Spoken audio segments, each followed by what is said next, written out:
Hi guys, it's Riley with another all English episode. So a couple of weeks ago, Sota and I talked about study abroad and also working holiday a little bit. And I mentioned on that episode, my study abroad experience in Spain briefly.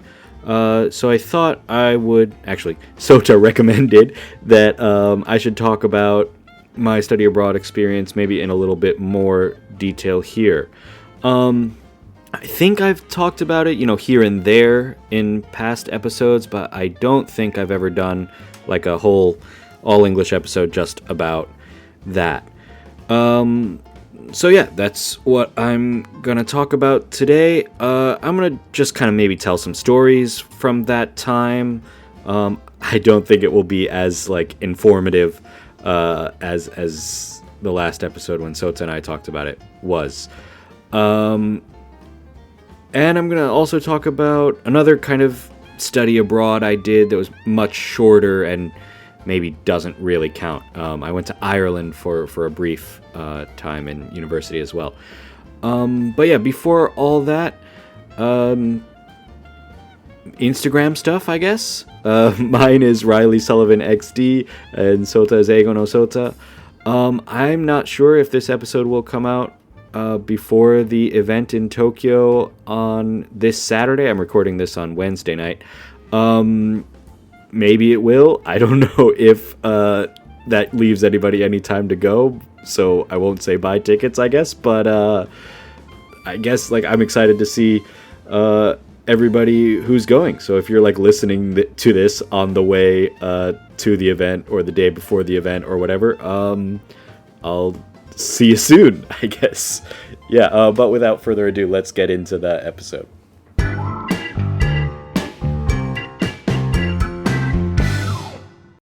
Okay, yeah, so as I mentioned in the kind of intro there, the first kind of study abroad thing I did was in Ireland.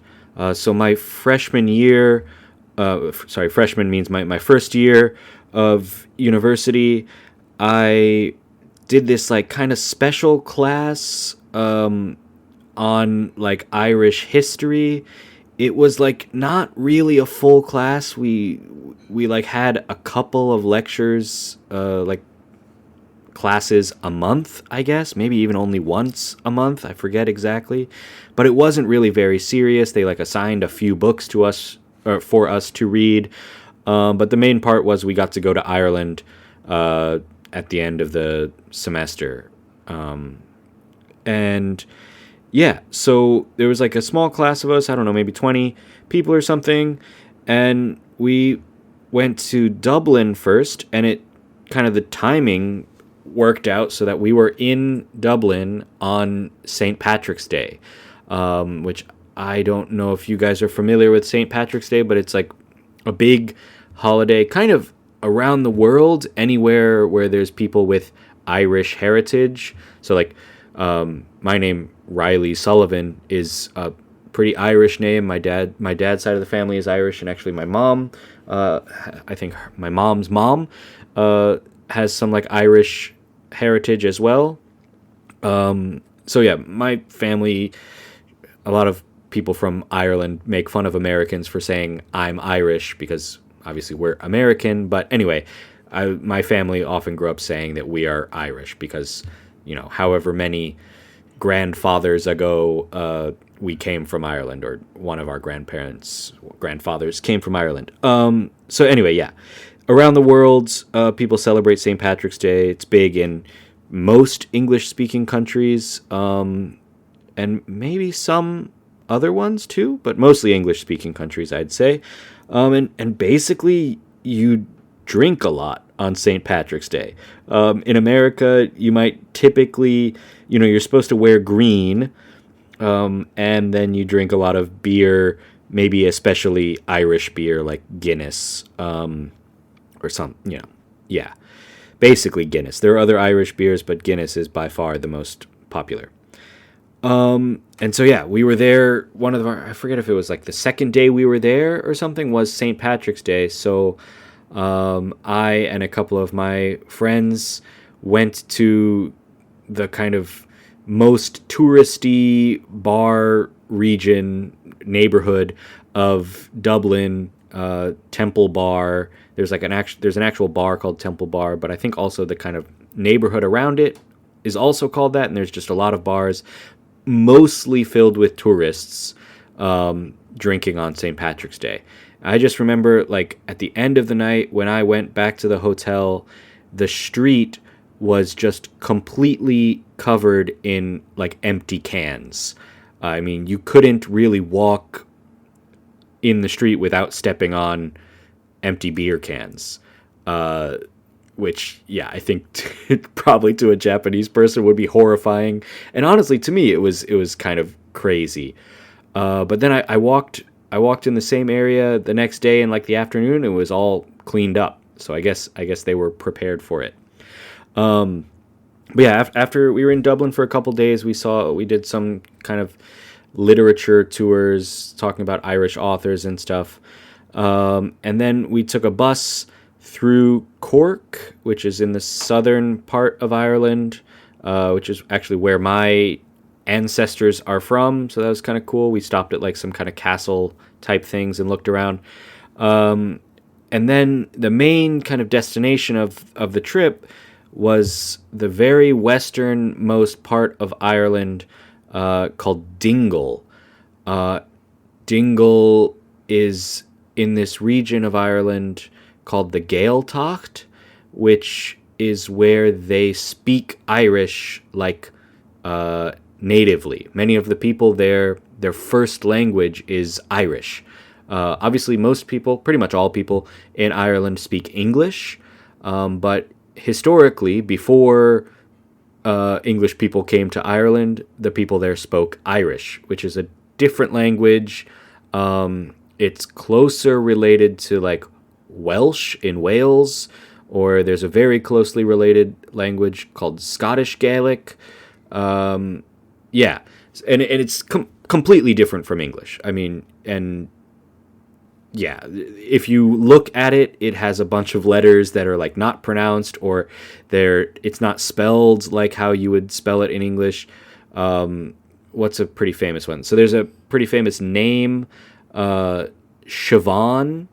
Actually, my friend growing up, his sister's name was Siobhan, and you might think if you were spelling that in English, Siobhan would be like Shovan or something like that.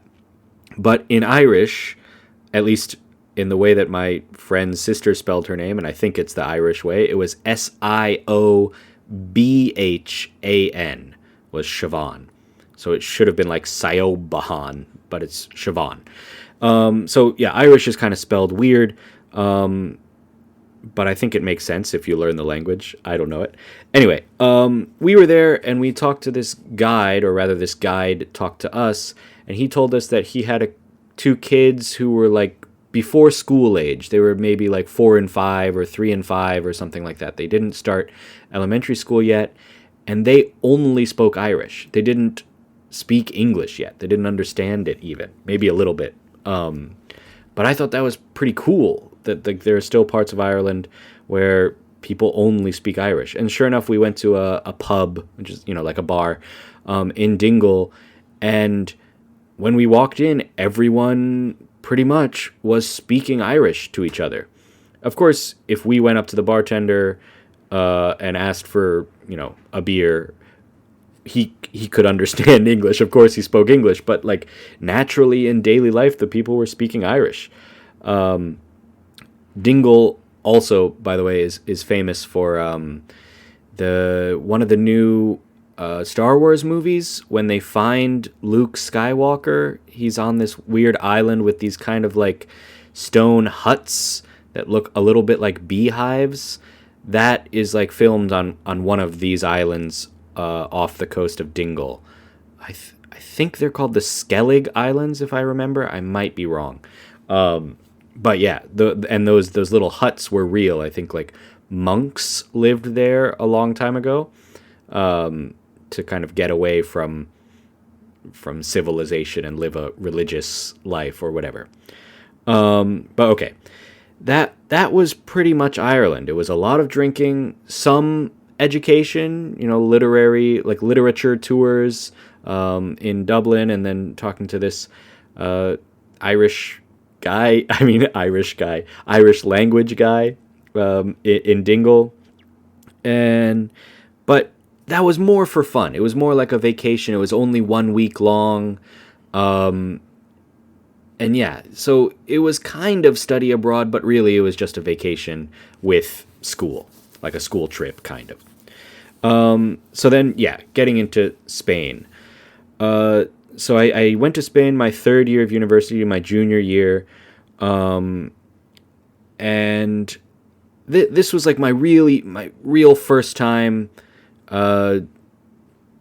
being abroad with kind of without help, I guess. And I mean, I still had help, because actually the way NYU's study abroad experience was, at least in Madrid, was that we had like a campus in Madrid. So the school that I went was still NYU. It was just like a small version where most of the students, well, actually all of the students were studying abroad. I think some people did a full year, but most people, including me, including myself, just did like one semester, so like 5-6 months. But I did a homestay, so I stayed with a family, which was like mom and dad, probably in their 50s, maybe early 60s, and then their 2 kids who were older than me. I was probably 17 at the time. No, that's wrong. I was 17 as high school. I was like 20, 21 at the time. And their kids were almost 30. They had 2 daughters, and both of them were living at home. And so, yeah, I stayed in this house with them, and I stayed in this pretty small bedroom that I later found out was the old maid's room. So I guess in this part of Madrid, it was a pretty nice neighborhood in Madrid. A lot of these apartments had originally been built to have a maid live in the house with them. So that the maid would do the cooking and cleaning and whatever. And so I lived in that room, which was pretty much big enough for just a bed and a desk and like almost nothing else. I guess I probably had a dresser with like my clothes and stuff in it, but it was after that I could barely walk around. I could probably sit at my desk and reach into my dresser from the desk. Like that's how small it was. But it was fine. I mean, I just basically slept there. And yeah, the family was very sweet. The mom especially was a very nice woman. I remember she asked me like the first day how I like what I like to eat for breakfast, and I said, oh, usually just toast is fine, toast and coffee. And she said, okay, like in America you drink coffee out of these big coffee mugs, right? And I said, yeah, usually. And then she asked, what do you want on your bread? Do you want butter or olive oil? And I said, oh, I guess what's normal in Spain? And she said, olive oil. And I said, okay. So that's what I did. But then the next morning when I got breakfast, she gave me like a whole, it was like a baguette cut in half, like a huge piece of bread. And then the coffee was basically, I guess it was espresso, but she just put espresso into a coffee mug. So it was like, I don't know, maybe 5 shots of espresso, like 5 times what you normally drink for espresso. But it was my first morning there, and I didn't want to be rude by like not finishing it, making her think, oh, like the coffee's not good or whatever. So I drank all of it.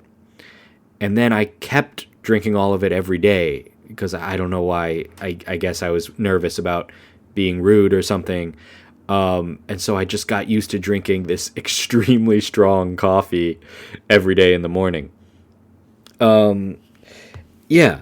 And then most days I would walk to class. I think it was like a 20-minute walk. I'd walk to class, and yeah, the classes were nice. At that time, I'd been studying Spanish for a while. I was in my third year of university. My Spanish was pretty good, and all of my classes were entirely in Spanish. So I remember, what did I take? I took one Spanish film class. I took one about like the medieval Spain when they were like Muslim, like Islamic countries, I guess you would say, in Spain.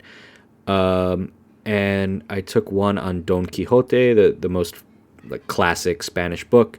And then I took one more on surrealism in Spain. So like surrealist art. That would be kind of like Dali and stuff like that.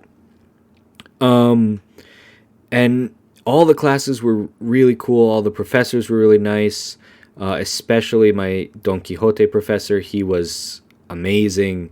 And even though the book was insanely difficult and basically no one in the class was like able to do the full reading assignment every week, he was always like super kind to us and would like explain to us what happened in the part we were supposed to read so that we could then have like a discussion about it. Just a really cool guy. And I still remember him kind of yelling at us. Maybe I talked about this on the episode with Sota actually, where we would finish that class where, you know, for 90 minutes we had just been speaking only Spanish the whole time, and then we would get out of class and immediately switch back to English. And I remember him, he wasn't yelling, he did it in like a nice way, but he kind of said like, hey guys, you're very good at Spanish and you can speak Spanish all the time if you want to, and if you want to really get good at Spanish, you should. So why, when you leave class, do you start speaking English again? So, for a few of us, that was actually toward the end of the semester, to be honest.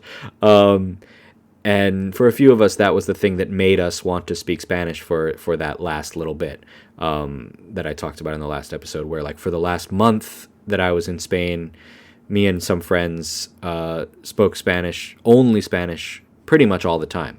And at that month, I got much better than I had in the previous months. So also with friends, speaking of this kind of, there was this kind of common area between the classrooms and the other part of the university campus, which was, there was basically only two buildings. There was one building that was like for administration and stuff, and then there was the other building for the classes. And in between them, there was like this empty kind of garden, courtyard, you might call it. And we would often have lunch there. And I remember there was one day, it was probably more than one day, but we went to the supermarket and we got like a loaf of bread, like a baguette, and some kind of like ham or cheese to put on the baguette, and then a box of wine.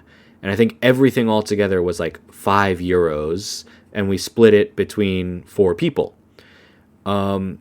We kind of did this because we thought, I don't know if this is true, but we thought it was normal for people to like drink wine with lunch in Spain. So we thought it was fine. And it was like, you know, we each had like one glass of wine or something, nothing crazy. And we later, like, you know, threw the box of wine away in garbage, like on campus.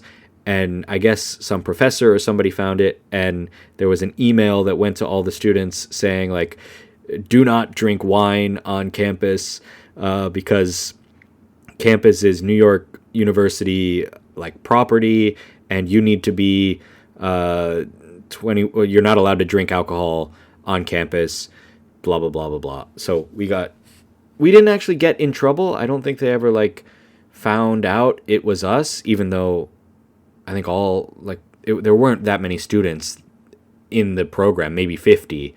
I think pretty much everyone knew it was us. But anyway, it was fine. And then, yeah, what else? Like, I'll talk more about drinking. Sorry, most of these study abroad things are about drinking. But, yeah, like in Spain, after, you know, the dinner meal is usually actually not the biggest meal. Usually lunch is. So like most families have lunch together. And then dinner is when you eat tapas often. If you go out to eat for dinner, it's usually like you go out to one bar and you have like one drink and some tapas, and then like one tapa, like one small plate, right? And then you go to the next place and you get another drink and you get another tapa, and that's kind of how you have dinner, is you just have these small plates with at each bar with like one drink each. And drinks can often be pretty small there, like a glass of beer can be quite small compared to American sizes, definitely, and most Japanese sizes too, I think, would usually be bigger than like a typical beer in Spain, unless you order like a double or something. And then also the other thing is that you go out, you start your night, like you start going to the tapas bars at like 10 p.m. at the earliest, like 10:30, 11 is pretty common. And then you like stay out for a while. I think it's pretty common to stay out until like 2 a.m. or something like that. And I remember one time we went to a club. There was this giant club in Madrid. It was like seven floors or something like that. And I only went the one time because I got lost. I lost all my friends, and I was like up on the 7th floor waiting for them. And then somehow I look at my watch, or I look at my phone more likely, and I find out it's like 4 a.m. And the trains had stopped. There were no trains. I didn't want to spend money on a taxi, so I walked like an hour back to the homestay, and I got home at probably like 5 a.m. or something like that. And the next morning, my host mom talked to me, and she was like a little bit upset, like a little bit angry, and she said, "Oh, like my husband, the host dad, has to go to work at like 5:30, and so like you woke him up early, or you made it difficult for him to get ready because you were coming into the house so early," or something like that. And I said, "Okay, like next time I'll come home earlier. Like, sorry, coming home at 5 a.m. I won't do that all the time, I promise." And she said, No, that's no problem. You can go out and drink or go to the clubs or whatever. Just next time you should come home later. Like, don't come home in the middle of the night. Come home at like 7 a.m. after everyone's awake. And I thought that was just crazy. And later I talked to my, I guess, host sisters, the daughters who were around 30, like I said, and they said, yeah, that's normal. If you're going to go out in Spain, if you're like a young person going out to the club or whatever, you go out at midnight or maybe later, and then you don't come back until like 7 a.m. And I thought that was pretty crazy. If there's any Spanish people listening, maybe it's different. This is just what one person or one family told me. But yeah, so the last thing I want to mention is like kind of the overall feeling in Spain. I've talked about a lot of fun things, like hanging out with friends and drinking and stuff like that. But when I was in the homestay, like studying or reading or whatever in that little room, it did get pretty lonely, I felt like. Because, I mean, the host family would often go and watch Spanish TV, and a couple of times they invited me to watch Spanish TV, and to watch TV with them, I should say. And I probably should have. I think I tried once, but I wasn't quite good enough to understand everything that was going on the TV. I definitely couldn't understand all the jokes. So it just wasn't that enjoyable for me. And probably in hindsight, I should have done it to like kind of bond more with the family. But I just stayed in my room a lot, and I watched, YouTube or whatever in English. And that's kind of a regret I have. And I felt lonely, but also it was kind of my own fault. I could have spent more time with the host family, or I could have made more of an effort to make like Spanish friends. Pretty much all of the people that I hung out with when I was in Spain were my classmates, who were mostly American. At least all of them spoke English very well. There were some native Spanish speakers there, like from Argentina and Mexico and stuff. But they all spoke English very well, and when we talked most of the time, we spoke English. And so yeah, there was that kind of downside to it that I didn't really connect with like Spanish people that much. And I don't want to say like I wasn't friendly with my host family. I was. When we had dinner, we would talk and chat, and it was nice, but it still kind of felt like there was this distance between us, and it was probably my fault, to be honest. But the friends that I did make, the ones from college, were really close friends. Like I remember after that, the next summer, one of the guys that I was close friends with that didn't go to NYU, he went to a different school, but he, did our study abroad program, I guess. He was from Texas, and his family had like a big ranch. A ranch is like kind of like a farm, but it's for animals. So like, I think his family had cows. So they had a bunch of cows on this huge ranch. It was like, I don't know, 1,000 acres. I have no idea what that is in Japanese units, but anyway, it was really, really big. And so we went there like for a long weekend, like a 3 or 4 day weekend, and we did all the Texas stuff. We shot guns, we barbecued, we drove around in they're ATVs or four-wheelers, you call them, which are, I don't know, they're kind of like motorcycles, but they have 4 wheels, and you can go like into dirt and mud with them, and we did that kind of stuff, and it was a really good time. So, I mean, I think some of the friendships that I made in Spain were really good. So even though I talked about kind of loneliness, I think still it was a great experience, not just for getting better at Spanish, but also for meeting people and making relationships or whatever. I should also mention, I was also dating Yuki at that time. Our relationship was like really new, but she came and visited me for like a week while I was in Spain. Not at the homestay. We got like a little hotel Airbnb for that week. But yeah, that was also nice. I'm realizing now I've gone for almost 30 minutes. It's a pretty long all English episode, so I'll stop there. That was my study abroad experiences. I don't know if you would call Ireland really studying. It was more vacation. But yeah, those were the 2 times I went abroad with my university. Thanks for listening, if you're still listening, because it's been so long. To people coming to the event in Tokyo, I'll see you soon. Thanks. Bye.